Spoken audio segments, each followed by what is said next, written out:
चलो ध्यान देना 10वां क्लास के लिए, ठीक है, जो बिहार बोर्ड से है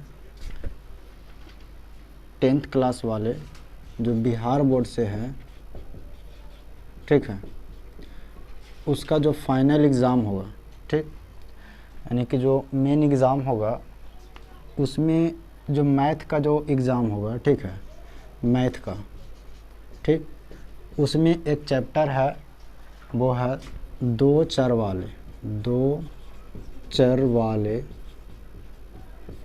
रैखिक समीकरण ये चैप्टर है। और ये ऐसा चैप्टर है कि कुछ कहने का नहीं, मतलब बहुत इम्पॉर्टेंट है VVIA, ठीक है। इस चैप्टर से कम तो 20 नंबर का सवाल लगभग में पूछ ही देता है, 20 अंक, ठीक है। उसमें से एक टॉपिक हम लोग को पढ़ना है, यानी कि दो चर वाले रैखिक समीकरण को हल करने में एक टॉपिक को हम लोग पढ़ना है, उसका नाम है ग्राफीय विधि। क्या है? ग्राफीय विधि। आज हम लोग उसी चीज़ को देखेंगे, ठीक है, उसी टॉपिक पर हम लोग बात करेंगे, ठीक है। कौन विधि? ग्राफीय विधि। ग्राफीय विधि यानी कि हम लोग आज सीखेंगे कि ग्राफीय विधि, ठीक है, ग्राफीय विधि से हम लोग दो चर वाले रैखिक समीकरण को कैसे हल करते हैं, ठीक है, और किस तरह से x और y का मान निकालते हैं ग्राफ खींच करके, ठीक है। यानी कि अभी हम तुम लोग को इससे पहले हम बहुत सारा बता चुके हैं कि दो चर वाले रैखिक समीकरण जितना भी होगा तो उसमें दो चर वाले रैखिक समीकरण में हमेशा दो चर रहता है, कोई भी ABCD का दो अक्षर रहता है उसमें, ठीक है, नहीं दो चर रहता है, उसमें से ज़्यादातर x और y का ही निकालना रहता है अधिकतर सवाल में, ठीक है। तो x और y का जो मान निकालने का तरीका बताए थे, टोटल ऐसे होता है 5, जिसमें तुम लोग को 4 लिखाए थे, ठीक है। 5वां का नाम बता दिए थे, लेकिन कैसी सिन्हा जो बुक है उसमें वो विधि है नहीं, इसलिए उस चीज़ को हम नहीं बताएं। हालांकि और दूसरा अगर बुक है तो उसमें है वो चीज़ है, ठीक है। तो इसमें यानी कि कैसी सिन्हा में वो 5वां विधि नहीं है, ठीक है, इसलिए हम 4 ही विधि के तुम लोग को बात किए थे, उसमें से 3 विधि हम तुम लोग को पढ़ा चुके हैं। ये लास्ट टॉपिक है ग्राफीय विधि, जबकि बुक में सबसे पहले इसी विधि के बारे में पढ़ना है, लेकिन इसको हम लास्ट में इसलिए बता रहे हैं कि इस विधि को बताने से पहले इसमें जो 3 और विधि बताएं उसमें से किसी एक विधि का इस्तेमाल होता है। क्या होता है? इस्तेमाल। तो इसलिए इसको पहले नहीं बताते हैं। उसके बाद भी ये जो विधि है यानी कि जो मेथड है, ठीक है, ये बहुत इंपॉर्टेंट मेथड है, यानी बहुत VVIA एग्ज़ाम में, यानी बिहार बोर्ड जो भी लिखे यहाँ पर BSCB, ठीक है, 10th क्लास का जो मैथ का एग्ज़ाम होगा उसमें VVI यानी कि ग्राफीय विधि से एक सवाल हल करने के लिए निश्चित आता ही आता है, ठीक है। यानी कि हर साल इससे एक सवाल आता है 5 नंबर का। क्या नंबर का? यानी कि 5 अंक इससे हासिल होना ही होना है, इसलिए जो विधि है बहुत इंपॉर्टेंट है, ठीक है। ये विधि क्या है? बहुत इंपॉर्टेंट है, यानी 5 नंबर का जो है सवाल आता ही आता है बिहार बोर्ड के लिए, जो 10th क्लास का एग्ज़ाम देगा, ठीक है। अब हम लोग देखेंगे कि इस विधि से हम लोग कैसे हल करते हैं और चर x और y या फिर जो भी चर रहेगा ABCD का, ठीक है, उसका मान कैसे निकालते हैं, समीकरण को कैसे हल करते हैं जो, ठीक है। अब तुम लोग ये नहीं पूछना दो चर वाली, जब चैप्टर स्टार्ट किए थे सारा चीज़ बता दिए, दो चर इसका नाम क्यों पड़ा, समीकरण किसको बोलते हैं, चर किसको बोलते हैं, अचर किसको, सारा चीज़ बात पहले हो चुका है, ठीक है। हम लोग डायरेक्ट देख रहे हैं क्या चीज़? ग्राफीय विधि। इससे पिछला अगर ये सब पता नहीं है तो पिछला रिवाइज कर लेना, ठीक है। और जो अगर ये वीडियो देखेगा तो उसके लिए फिर अलग से एक वीडियो बना देंगे, जो पिछला जितना भी है क्लास हुआ है, ठीक है, उसको हम बता देंगे और वो उसका डिस्क्रिप्शन दे देंगे लिंक में, ठीक है, उससे देख करके तुम दूसरा देख सकता है, तब ये बहुत अच्छा समझ आएगा। हालांकि पीछे वाला नहीं भी देखा तो कोई दिक्कत नहीं है, और नहीं भी रिवीजन किया तो भी कोई दिक्कत नहीं है, समझ में आ जाएगा, ठीक है। थोड़ा सा ध्यान देना। अब एग्ज़ाम में ये कैसे आता था, देखो एग्ज़ाम में जो है ये जो सवाल पूछता है वो 3 तरह से पूछ सकता है, यानी एग्जामिनर जो है स्टूडेंट से 3 तरह से सवाल करता है, तीनों एक ही चीज़ होता है, सिर्फ पूछने का तरीका अलग अलग रहेगा। कभी बोल देगा ग्राफीय विधि से हल करो, कभी बोल देगा आलेखीय विधि से हल करे, आलेखीय विधि, ठीक है। कभी बोल देगा क्या चाहिए, ग्राफीय विधि, या फिर बोल देगा आलेखीय विधि से हल ज्ञात करें, या इतनों में मन ने उसका भरेगा ना तो बोल देगा क्या चाहिए, ज्यामितीय विधि। कौन विधि? ज्यामितीय विधि, ज्यामितीय विधि, यानी ज्यामितीय विधि से हल करें। अब यहाँ ध्यान देना, ज़्यादातर तो एग्ज़ाम में हमेशा ज़्यादातर इसी शब्द का मतलब यूज किया है, ठीक है। यानी ज़्यादातर जो एग्ज़ाम में आया है ये सवाल वो लिखाया है ज़्यादातर में ग्राफीय विधि से हल करें या आलेखीय विधि से हल करें। ये जो तीसरा हम लिखे ये बहुत कम आता है, लेकिन एक बार यानी कम आता है इसका मतलब ये नहीं कि नहीं आता, आता है। ये कब आएगा पता है, जब एग्जामिनर बहुत गुस्सा में रहेगा ना, यानी कुछ चाहेगा कि कुल बुतरू फेल हो जाए तो ये विधि लिख देगा, ज्यामितीय विधि। अधिकतर टीचर या स्टूडेंट यही दो विधि जानता है, ग्राफीय विधि या फिर आलेखीय विधि। और जैसे ही दे देता है ज्यामितीय विधि तक वो कहा जाता है ये कोची हो गई, तो पता नहीं। और फिर आता है अपना टीचर से फिर कहा देता है कि आप तो बोले थे कि दम आता ही आता है, कहाँ आया। ये घटना एक बार हो चुका है 2018 में, 18 में 2018 में, हाँ शायद 2018 में ये घटना हो चुका। कैसे कि देखो हम उस समय भी पढ़ा रहे थे, बोले कि ये विधि दोनों आता है, निश्चित ही आता है।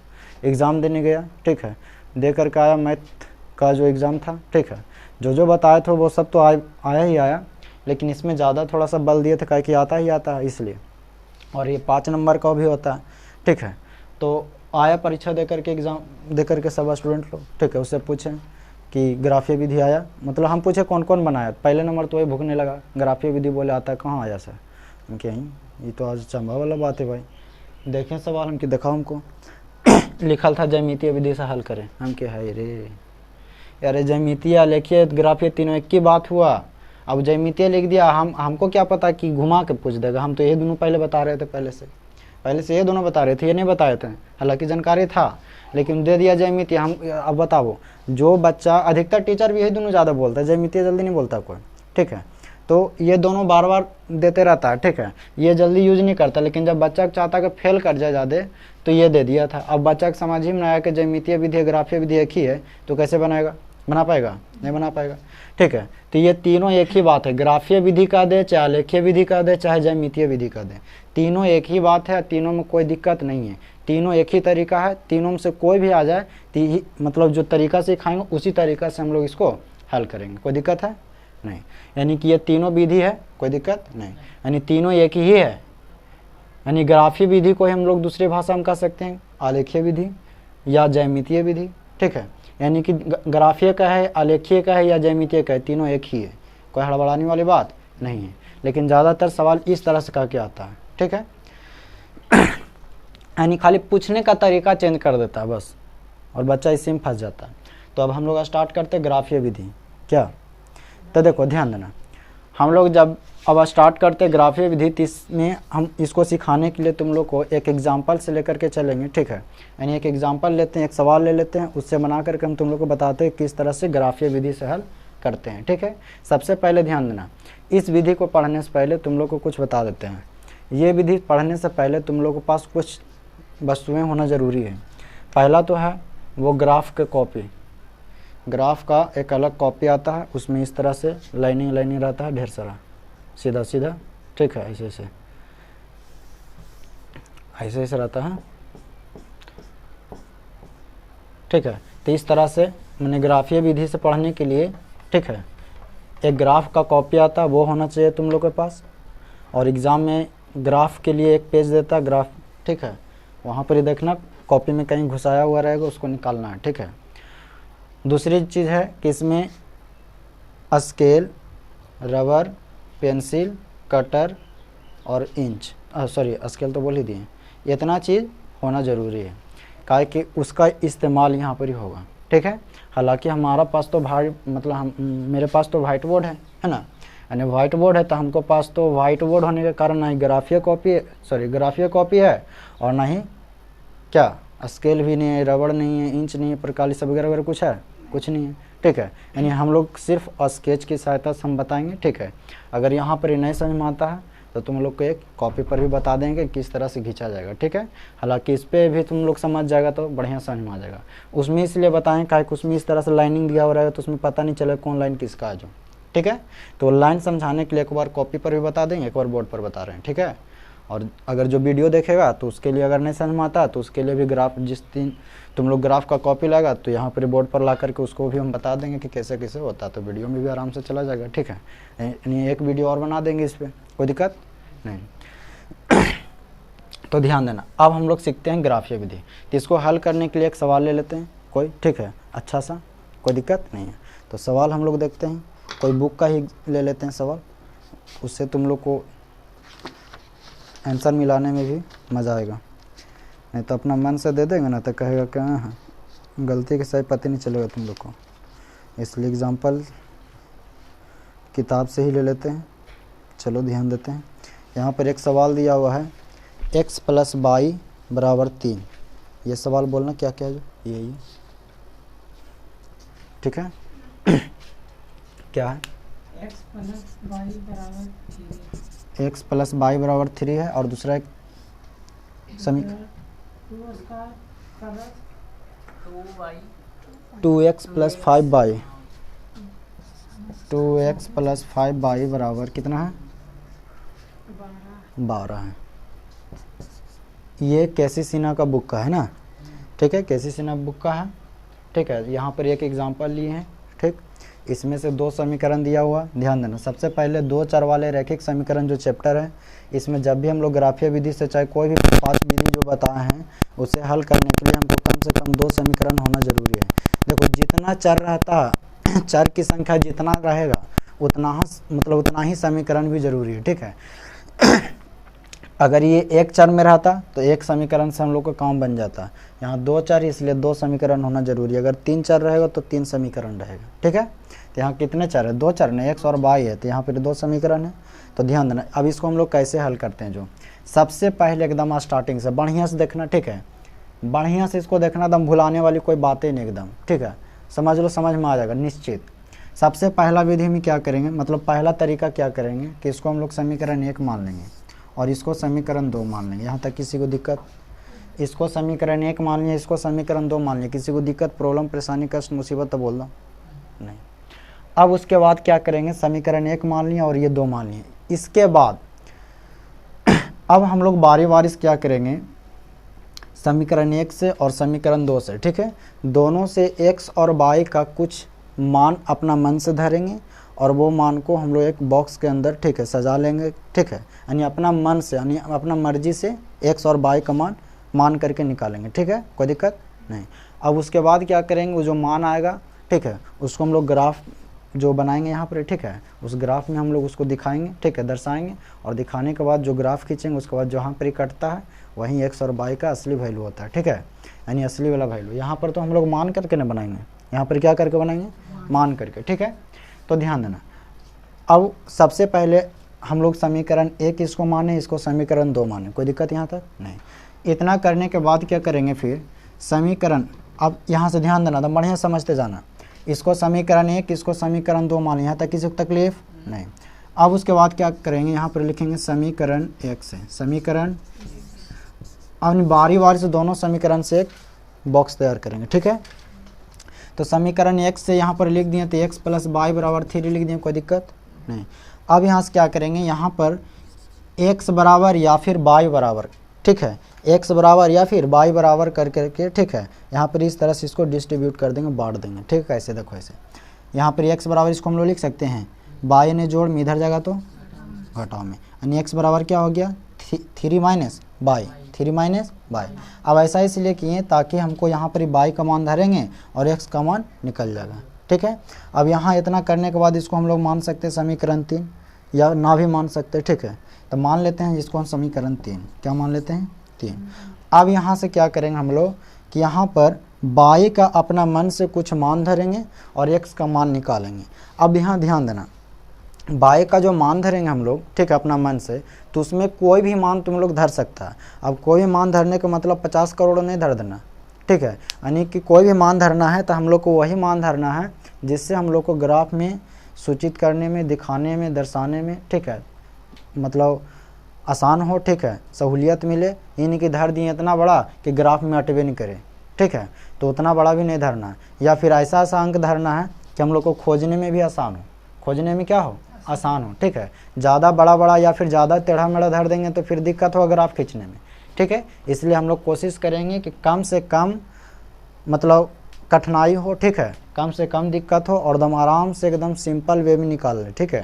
तो यहाँ पर y का मान कुछ भी धर सकता है, लेकिन थोड़ा सा छोटा छोटा वैल्यू धरना और ज़्यादा कैलकुलेशन वाला नहीं धरना, ठीक है, यानी सिंपल धरना कि कट कुट जाए दम आराम से आ जाए, ठीक है। और ज़्यादातर कोशिश करना कि बट्टा से और दशमलव से बचो। अगर नहीं मतलब जैसे कि ज़रूरत कितनों वैल्यू धर दिए, हमको सिंपल वाला नहीं आ रहा है, यानी कि पूर्ण संख्या नहीं आ रहा, ठीक है, पूर्ण संख्या मतलब 0 1 2 3 वाला नहीं आ रहा, तब तो दशमलव में लाना ही पड़ेगा, बट्टा में लाना ही पड़ेगा, ठीक है। लेकिन कोशिश करना उससे बचें, ठीक है। अगर नहीं रहेगा तो उसमें चल जाना, कोई दिक्कत नहीं होगा, ठीक है। तो यहाँ पर हम लोग बाई का मान धरेंगे, क्या करेंगे, बाई का मान धरेंगे। तो बाई का मान हम लोग धरते हैं, सबसे पहले यहाँ लिखेंगे जब बाई बराबर, तो ध्यान देना हम सोच रहे हैं यहाँ पर ही देखो, जब भी स्टार्ट करना तो 0 से देखना, ठीक है। 0 1 2 3 4 वहाँ तक जाना, अगर उधर ना हो तो 0 -1 -2 -3 इस तरह से धर सकता है। तो यहाँ पर हम लोग देख रहे हैं कि अगर यहाँ पर बाई का मान 0 धरते हैं तो 3 में से 0 जाएगा तो 3 बचेगा कि नहीं, अच्छा सा संख्या 3 खोजना आराम होता है। तो यहाँ पर बाई बराबर क्या धर दिए, जब बाई बराबर 0 हो, बाई बराबर 0 हो तो x बराबर क्या हो जाएगा 3 - 0, 3 - अब यहाँ से x बराबर क्या हो गया, 3 में से 0 जाएगा तो 3 ना, यानी कि जब बाई बराबर 0 धर रहे थे तो x बराबर कितना आया 3, कोई दिक्कत, एक बार धर लिए।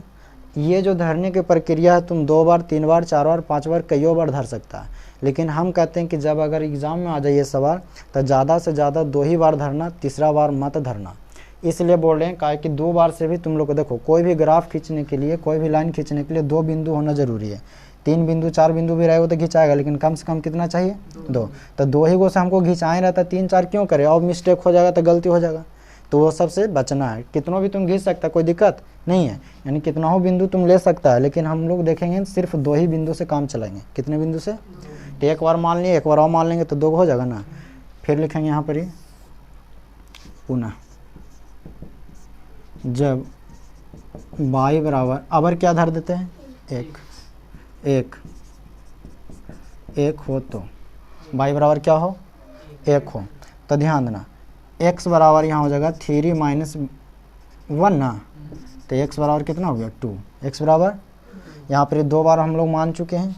अब ये 2 बार मानने के बाद क्या करेंगे, यहाँ पर एक बॉक्स बनाएंगे, क्या बनाएंगे, डिब्बा।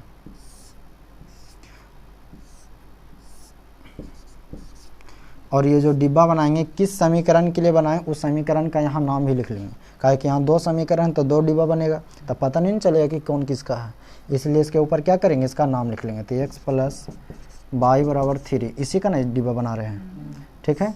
अब यहाँ देखो पहला बॉक्स में x का मान कितना आया और y का मान कितना आया, तो देखो तो बाई बराबर जब 0 धरे थे तो x का मान कितना आया 3, 13 में 3 आया, और y कितना आया है 0, यानी कि y आया है 0 और x कितना आया है 3, यहाँ तक समझ में आ रहा। उसके बाद फिर जब दूसरा बार में धरे तब y बराबर 1 धरे थे और x बराबर कितना आया हम लोग को 2, यानी डिब्बा हम लोग पूर्ण कर लिए।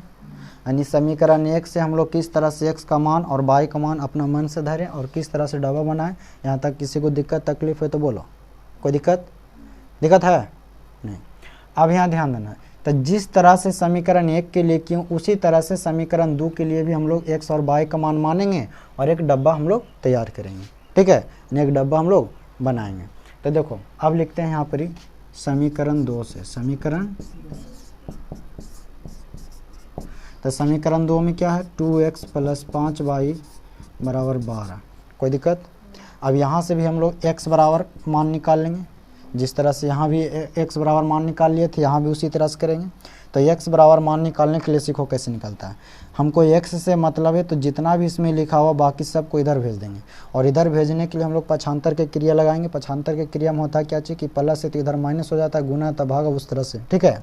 तो यहाँ पर हम लोग देख रहे हैं कि x से हमको मतलब, तो x को यहाँ छोड़ दिए, तो सबसे पहले 5y इधर जोड़ में इधर जाएगा तो 2 गुना में इधर जाएगा तो यानी x का मान निकल गया, यानी x बराबर समीकरण आ गया, x बराबर समीकरण आ गया। इसको समीकरण 4 मान लें, कोई दिक्कत, जैसे इसको 3 मान लिए थे इसको 4 मान लेते हैं, कोई दिक्कत है नहीं। अब इतना के बाद हम लोग क्या किए थे यहाँ पर कि y का मान अपना मन से धरते थे, x का मान निकालते थे। तो यहाँ भी हम लोग y का मान अपना मन से धरेंगे और x का मान निकालेंगे। तो अब यहाँ ध्यान देना, इसमें तो थोड़ा सिंपल था, तो y का मान आराम से धर लिए, आराम से x का मान निकाल लिए थे। इसमें थोड़ा सा जोड़ घटाव गुना भागा ज़्यादा है। अब इसमें सोचेंगे कि कौन कौन सा धरे ताकि हमको आराम मिले, ठीक है। तो अब यहाँ से हम लोग को सोचना कि क्या धरे। चलो अब ध्यान देते हैं क्या धरे जो। हम लोग को लग रहा है जैसे कि अगर y का मान यहाँ 0 धर देते हैं, ठीक है, तो 5 गुना 0 करेंगे तो 0, अब 12 में से 0 घटाएंगे तो 12, 12/2 का मतलब 6, तो 6 तो आ रहा सिंपल वाला, तो कोई दिक्कत नहीं है। लेकिन हमको एक नज़र और लग रहा है कि अगर 2 धर देते हैं तो 5 दूनी 10, अब 12 में से 10 गया था 2, और 2/2 यानी 1 और उससे छोटा होगा, लेकिन नहीं हुआ। यानी कि अपना मतलब कि सहूलियत के अनुसार यहाँ पर कोई भी धर सकता है जिससे आराम मिले हमको, ठीक है। तो यहाँ हम लोग धर लेते हैं 2, क्या धर लिए 2। तो जब 2 धरें तो x का मान कितना आया 12 - 5 गुना 2/2। नीचे आ रहा उसमें, इसमें भी शायद नहीं आया, ये आया है ये ये नहीं, वहाँ तक आया। यहाँ तक, अच्छा कोई दिक्कत, ये आया, कोई दिक्कत है यहाँ तक नहीं। अब हम लोग देखेंगे इसको, x बराबर कितना हो गया, तो 12 माइनस 5 गुना 2 10 हो जाएगा, और बटा 2, यानी कि 12 में से 10 जाएगा तो कितना बचेगा 2/2, यानी कि 1, कितना हो जाएगा 1। यानी इसको डायरेक्ट हम लोग लिख सकते हैं इसे 2/2 मतलब 1। कोई दिक्कत, x का मान निकल गया, x बराबर आया कि नहीं आया, कोई दिक्कत यहाँ तक नहीं। एक मान धर दी, एक बार और धरना है ना। जब y बराबर, अब रे क्या धरें, फिर सोचो अब क्या धरे कि हमको फिर आराम हो जाए, 0 ही धर देते हैं, 6 आ जाएगा ना। 0 के अलावा और 1 धरेंगे तो फिर घटाएंगे तो 7 आएगा, 7/2 तो कटेगा नहीं, मतलब फिर दशमलव में आ जाएगा, है ना। 3 धरेंगे तो 15 में से 12 जाएगा तो 3 बचेगा, 3/2 कटेगा नहीं। 4 धरेंगे तो 4 × 5 = 20 हो जाएगा, 20 घटाएंगे तो 8, हाँ 4 धरने पर आ जाता है। 4 धर दो, कितना धर दो 4 हो, तो 4 रखने पर क्या हो जाएगा भाई, तो x बराबर हो जाएगा 12 - 5 गुना 4/2, यानी कि 12 - 5 हो के 20/2, यानी घटाएंगे तो कितना आ जाएगा -8/2 का मतलब हो गया -4, कितना हो गया -4। लेकिन ध्यान देना, ये तुम लोग को समझाने के लिए हम ऐसे काट देते हैं, काटना नहीं है, ठीक है। मने ध्यान रखना कि ये 4 आया, समझ में ना, यानी 4 दूनी 8, यानी x का मान आ गया, किसका आ गया। अब देखो 2 बार इसमें भी धर दिए, इसके लिए भी अब हम लोग क्या करेंगे, बॉक्स बना लेंगे, है ना। तो बॉक्स बनाते हैं,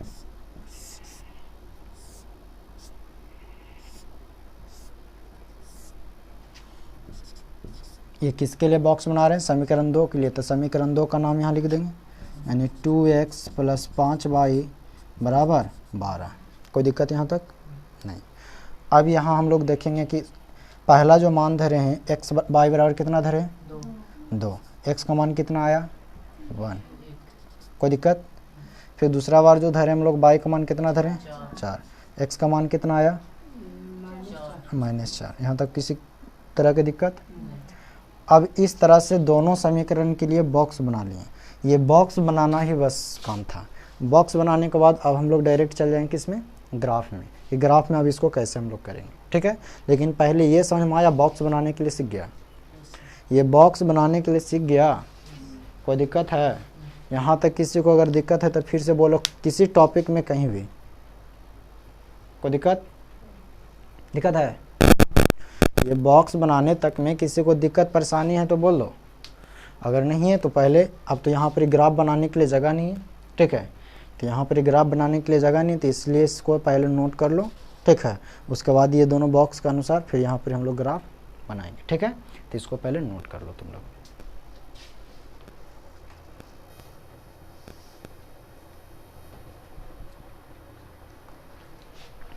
चलो अब हम लोग देखते हैं, ठीक है। बोर्ड क्लीन कर दिए। यहाँ समीकरण 1 के लिए जो बॉक्स बनाए थे और ये समीकरण 2 के लिए बॉक्स बनाए थे।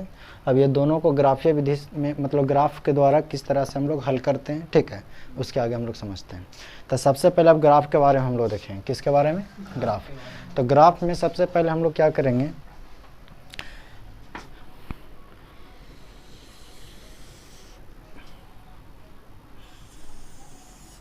इस तरह से ग्राफ खींच लेंगे। अगर ग्राफीय कॉपी होगा तो उसमें स्केल के द्वारा खींचेंगे, हम तो बोर्ड पर हाथ से ही खींच रहे हैं। बोर्ड पर किससे खींच रहे हैं, हाथ से ही खींच रहे हैं, है ना। ध्यान देना, तुम लोग स्केल से खींचना काहे के बता देते हैं। हाथ से खींचेगा तो ये 30 सुख भी एकदम इधर उधर होगा ना तो आंसर नहीं मिलेगा, आंसर नहीं मिलेगा। काहे कि एकदम उसमें महीन चिन्ह रहता है उसमें, तो इतनी सुख भी फालतू हो जाएगा ना, तो चिन्ह के पार जाएगा उन्हीं भी, तो उसका आंसर बदल जाएगा और फिर एग्जैक्टली नहीं मिल पाएगा। इसलिए तुम लोग स्केल से खींचना, ठीक है। मेरे पास सुविधा नहीं होने के कारण ये हाथ से कर रहे हैं, ठीक है। तो ध्यान देना, इस तरह से हम लोग को लाइनिंग खींचना है। इसमें हम लोग इसको बोलते हैं एक्स अक्ष, क्या बोलते हैं, एक्स अक्ष, और इसको हम लोग बोलते हैं वाई अक्ष, यानी एक्स एक्सिस और वाई एक्सिस। इसको हम लोग बोलते हैं एक्स एक्स डैश और वाई अक्ष को बोलते हैं वाई वाई डैश। ये जो जहाँ पर कट करता है इसको हम लोग 0 फिर या फिर ओ से सूचित करते हैं, ठीक है। इसको हम लोग बोलते हैं मूल बिंदु, क्या बोलते हैं, मूल बिंदु। और इसका जो नियामक होता है वो 0 0 होता है, लेकिन वो पढ़ना है नियामक मतलब निर्देशांक ज्यामिति में, ठीक है। कहाँ पढ़ना है, निर्देशांक में। हमको वहाँ नहीं जाना है, सिर्फ हमको ग्राफ खींचना है। इतना करने के बाद क्या करेंगे, यहाँ पर ही हम लोग देखो, हम तो हाथ से बना रहे हैं इसलिए हमको पास एग्जैक्टली पैमाना तो नहीं होगा, लेकिन कोशिश करेंगे कि एकदम बराबर हो, क्या हो। लेकिन तुम लोग के पास बना हुआ रहता है ऐसे ऐसे डिब्बा, तो उसमें करने की ज़रूरत नहीं होता। हम कोशिश करते हैं बराबर होने के लिए। 1 2 3 4 ज़्यादा हो गया, ठीक है ना, एकदम बराबर। इसके आगे 5 6 7 कितनों भी देना चाहेगा दे सकता है, कोई दिक्कत। लेकिन हम देख रहे हैं कि हमको जो मैक्सिमम वैल्यू 4 तक ही दर्ज खाना है, तो 4 तक में मेरा काम हो जाता है ना, तो इधर कोई दिक्कत मतलब और आगे देने से कोई फ़ायदा नहीं है। अगर मान लिया तुम लोग का आ गया 8, तो 5 6 7 8 जहाँ तक तुमको जाना है जा सकता है। अब कॉपी रहेगा इतने हुआ, तुम दे देगा 12 तो हटेगा उसमें, इसलिए हम बोले थे कि छोटा छोटा वैल्यू लेना। और इधर होता है प्लस में और इधर होगा, और इतना ही डिस्टेंस इधर भी लेना, सब जगह बराबर ही लेना, ठीक है। -1 -2 -3 -4 -5, कोई दिक्कत।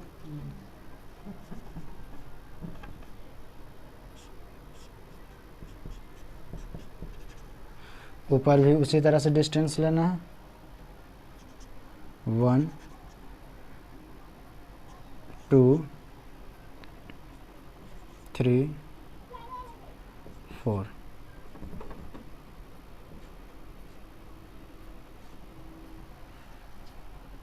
इधर आ जाते हैं,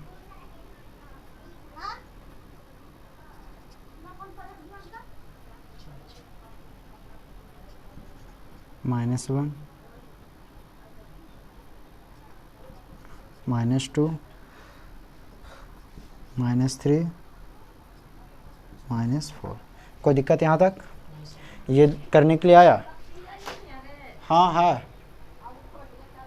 के कायला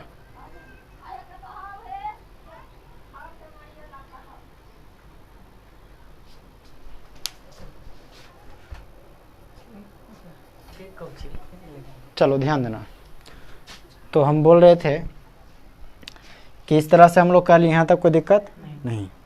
अब यहाँ क्या करेंगे, बारी बारी से पहले पहला डिब्बा के लिए यानी समीकरण 1 के लिए हम लोग यहाँ पर किस तरह से इसको दिखाते हैं, ध्यान देना।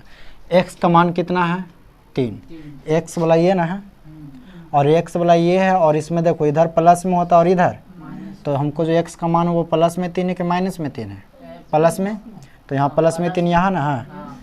उसके बाद ध्यान देना y का मान कितना है 0, तो इसको 0 के सामने ले जाना, तो 0 के सामने है ये नहीं, पहले से 0 के सामने देखो, तो यानी कि यहाँ पर हो गया 3,0, क्या हो गया 3,0। जब भी इसका नाम लिखेंगे तो पहले x वाला लिखेंगे, फिर बाद में y वाला, क्या लिखेंगे y वाला। उसके बाद फिर क्या है, x बराबर क्या है 2 यह है, और y बराबर कितना है 1, तो इसको 1 के सामने ले जाना y वाला में, ठीक है। तो देखो x वाला तो 2 ढूंढ लिए हम लोग प्लस में, और y में 1 ढूंढना, तो 1 प्लस में ऊपर है कि नीचे, तो ऊपर न ले जाएंगे तब नहीं सामने होगा इसके, यानी ले जाएंगे लगभग में यहाँ आएगा, नहीं कोई दिक्कत नहीं, यानी ये हो गया 2,1, कोई दिक्कत है। अब यहाँ क्या करेंगे हम लोग, स्केल की सहायता से इसको लाइन खींचेंगे, दोनों बिंदु क्या करेंगे, मिलाएंगे। क्या करेंगे, मिलाएंगे। क्या मेरे पास स्केल है, हाथे से दंगल मार रहे थे।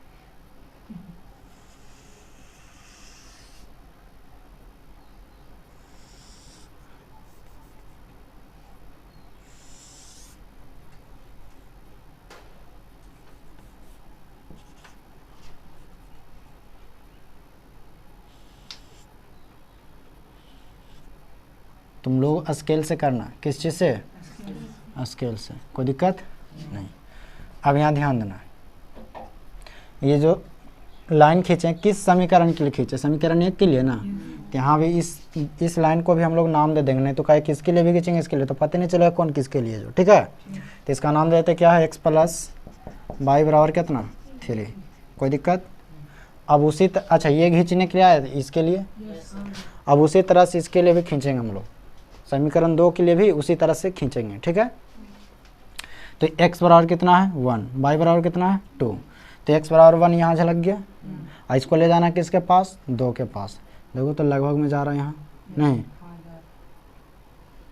यानी हो गया 1,2, 1,2। फिर दूसरी बार में देखो x बराबर -4, तो -4 यहाँ है, और इसको ले जाना y बराबर 4, तो प्लस में 4 y बराबर, देखो तो ऊपर ना है, तो इसको ले जाएंगे ऊपर, तो क्या आ जाएगा, यहाँ लगभग में थोड़ा सा ज़्यादा थी होगी, यहाँ नहीं, देखो ठीक है। ये कितना हो गया -4,4। अब ये दोनों बिंदु को फिर मिलाएंगे, क्या करेंगे, तो मेरे पास तो स्केल है नहीं, हाथ से मिला लेते हैं।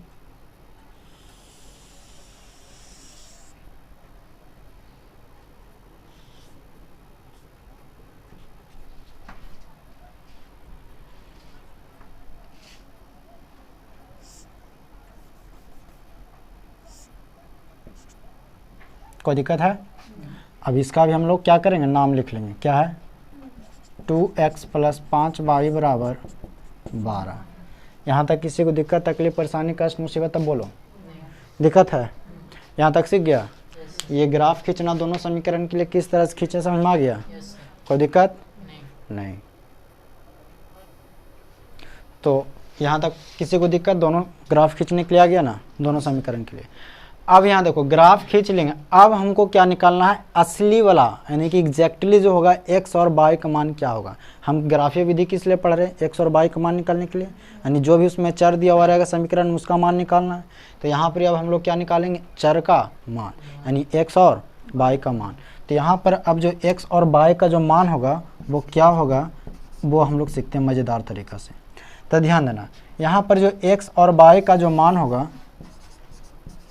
अतः x बराबर और y बराबर, अब यहाँ x और y का जो मान होगा वो क्या होगा, जो ध्यान देना, ये दोनों ग्राफ जो है जिस बिंदु पर कट करेगा ना, उस बिंदु को सामने सामने ले जाना। तो देखो तो ये इधर से गया और ये इधर से आया, कहाँ पर कट किया, अब इसको सामने ले जाते तो किसके सामने जाता है, 2 के लगभग में, और इसको नीचे ले जाएंगे तो 1 के लगभग में गया था, 1 रहे ना, 1 2 को किए थे हम लोग, है, यानी कि यहाँ पर ही ये 2 के सामने जाता और ये 1 के सामने, तो ये 1 किसके लिए, x के लिए, यानी x का मान कितना आ गया 1, और ये 2 किसके लिए था, y वाला, तो y का मान कितना आ गया 2, यानी x और y का मान ये हो गया, और ये हो गया आंसर। क्या हो गया, आंसर, यानी x और y का मान निकालने आया, कोई दिक्कत।